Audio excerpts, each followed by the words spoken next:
May nabanggit kasi dito eh. Yung, o 200,000. Kunin mo na, madam. Sana all. So, ano yun? Kunin mo na madam, tag 200,000. Ha?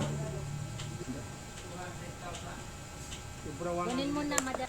Mapapa sana all ka na talaga. 200,000 na worth ng alahas. Yan ang kukunin ni Grabe. Napakasimple, ano? Hindi mo hindi mo akalain, ano?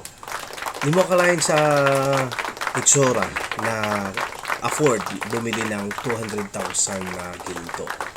Okay, so kaya nga sinasabi, don't cover the judge and it's over. Ano daw? Do not judge do not judge the book by its cover. Yan. Do not cover the judge by its book. Sino naman magagala?